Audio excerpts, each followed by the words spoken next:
জলবায়ু ঝুঁকি মোকাবেলায় কার্বন নিঃসরণকারী দেশগুলোর কাছে অনুদান হিসাবে $5 লাখ কোটি দাবি করেছে ক্ষতিগ্রস্ত দেশের জোট G77। 2030 পর্যন্ত বার্ষিক এই নতুন অর্থায়ন লক্ষ্য ঠিক করেছে তারা।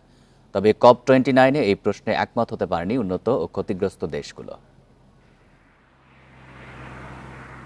2024 সালে প্রাক শিল্পযুগের তুলনায় অন্তত 1.5 ডিগ্রি সেলসিয়াস বেড়েছে তাপমাত্রা। উষ্ণতম দশক পার করছে বিশ্ব। কথা ছিল বৈশ্বিক তাপমাত্রা বৃদ্ধি সীমিত রাখতে হবে 1.5 ডিগ্রি সেলসিয়াসের নিচে। জলবায়ু সংকট মোকাবেলায় জাতিসংঘের সবুজ তহবিলে বছরে $10,000 কোটি দেবে কার্বন নিঃসরণকারী দেশগুলো। তবে তাপমাত্রা না কমে বেড়েছে 0.8 ডিগ্রি।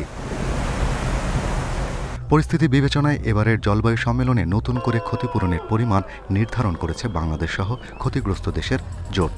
তাদের দাবি 2030 সাল পর্যন্ত বছরে অনুদান হিসেবে দিতে হবে $1 লাখ কোটি।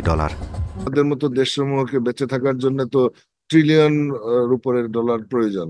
আমরা মানুষের পক্ষ থেকে দাবি করেছি এটা বছরে 5 ট্রিলিয়ন হওয়া উচিত, এবং ওয়ার্ল্ড চেঞ্জ ইন্টারন্যাশনাল স্টাডি করে দেখিয়েছে যে এটা $5.3 ট্রিলিয়ন পার ইয়ার সম্ভব।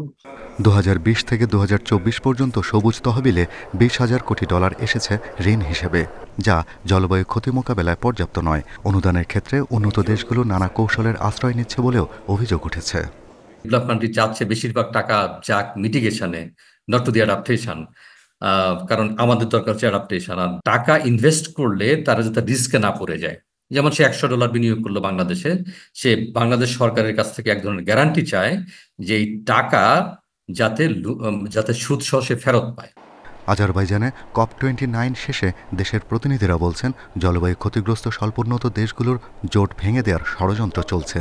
তবে সে অর্থ আদায়ে অনড় অবস্থানেই থাকছে বাংলাদেশ।